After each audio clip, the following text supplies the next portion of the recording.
لیکن اللہ تعالیٰ نے ایک ایسے بندے کا ذکر بھی قرآن میں کیا ہے کہ جس کے متعلق کہا جاتا ہے کہ وہ نبی تو نہیں ہیں لیکن اللہ کے بڑے برگزیدہ بندے ہیں، بڑے نیک بندے ہیں، بڑے عبادت گزار بندے گزرے ہیں، اللہ کے بہت بڑے ولی گزرے ہیں، اور ان کا نام ساری دنیا جانتی ہے،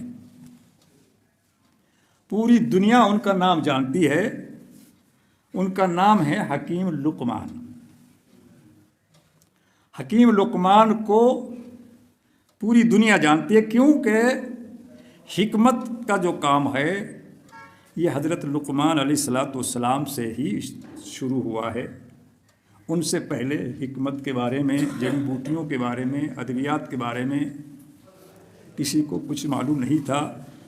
اللہ تعالیٰ خود فرماتا ہے کہ وَلَقَدْ آتَيْنَا لُقْمَانَ الْحِكْمَةَ، ہم نے لقمان کو حکمت عطا کی۔ اب اس کی تفسیر میں بہت ساری باتیں ہیں۔ لقمان کے متعلق بھی مفسرین نے مختلف اقوال لکھے ہیں۔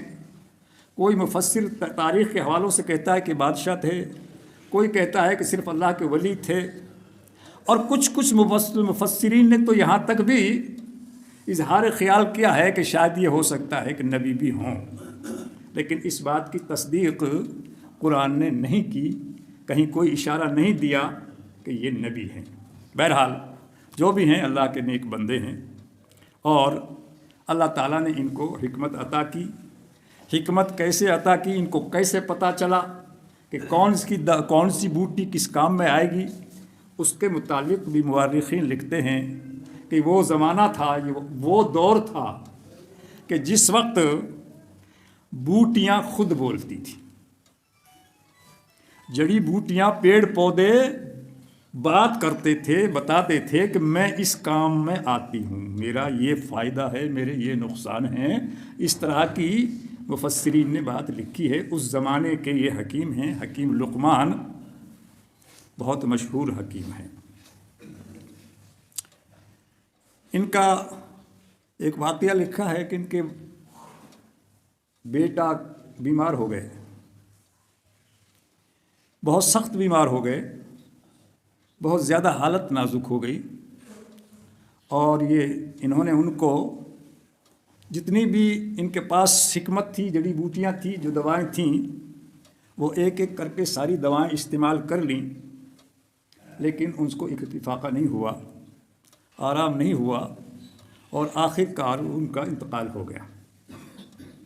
جب ان کے بیٹے کا انتقال ہو گیا تو ان کے ذہن میں بات آئی کہ یہ جڑی بوٹیاں غلط ہیں، کیوں دنیا کو دھوکہ میں رکھا جائے؟ جب ان کا کوئی فائدہ ہوتا ہی نہیں ہے تو پھر میں دنیا کو دھوکہ میں کیوں رکھوں؟ اور جو کچھ بھی انہوں نے کتابیں لکھی تھی جڑی بوٹیوں کے بارے میں، جتنے بھی نسخے لکھے تھے، وہ تمام کتابیں جو ہیں انہوں نے باندھی کپڑے میں اور لے کر چل دیے۔ اللہ تعالیٰ تو تمام دلوں کے بھیدوں کو جانتا ہے۔ اللہ تعالیٰ نے فرشتہ بھیجا کہ فرشتے جاؤ، میرا ایک بندہ جو ہے آج دنیا سے حکمت کو ختم کرنے جا رہا ہے۔ سارے نسخوں کو جن نسخوں کو انہوں نے سینکڑوں سال تک تجربہ کر کے لکھا، جمع کیا، ان تمام نسخوں کو آج وہ دریا میں بہانے جا رہا ہے۔ ان تمام کتابوں کی پوٹ باندھ کر کے دریا میں بہانے کے لیے لے جا رہے تھے۔ اور جاؤ ان کو سمجھاؤ کہ جو پڑیائیں، جو دوائیں، جو نسخے انہوں نے اپنے بیٹے کو دیے تھے، وہ بتاؤ، سمجھاؤ ان کو وہ کیا ہوا ہے۔ فرشتہ راستے ملا کہ ہے لقمان، کہاں تشریف لے جا رہے ہیں؟ کہا کہ یہ میری وہ کتابیں ہیں جن پر میں نے سینکڑوں سال ریسرچ کیا ہے، تجربہ کیا ہے، لیکن یہ جھوٹے ثابت ہوئے، اس لیے ان کو دریا میں بہانے لے جا رہا ہوں تاکہ کوئی اور دھوکہ نہ کھائے۔ کہ آپ نے کیسے مانا کہ جھوٹے ہیں؟ کہ میں نے اپنے بیٹے کو سارے نسخے دے دیے اور کسی نسخے سے میرے بیٹے کو فائدہ نہیں ہوا۔ تو جو نسخے انہوں نے دیے تھے، جس طرح پڑیاں بنا کے انہوں نے دی تھیں، وہ ساری پڑیائیں اس فرشتے کے پاس تھیں، اور انہوں نے ایک تشت میں رکھ کر کے اس کے سامنے پیش کی کہ پہچانو یہ کیا ہے. انہوں نے دیکھا کہ یہ تو میرے ہاتھ کی بندھی ہوئی پڑیاں ہیں.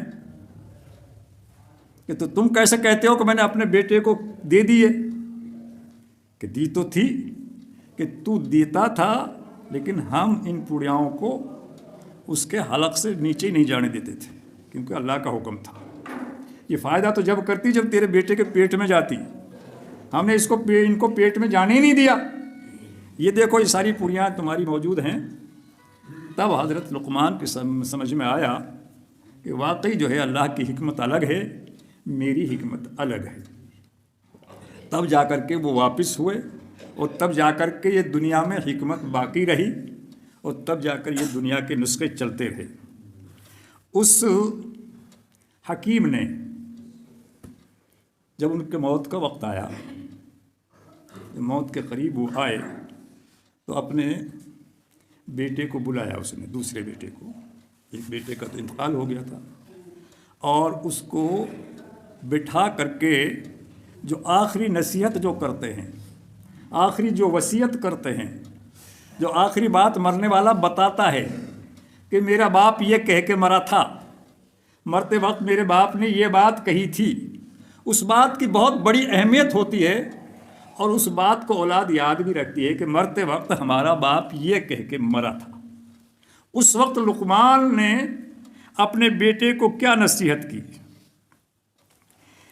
یا بنیا اقیم الصلاۃ، اے بیٹے نماز کو مت چھوڑ دینا.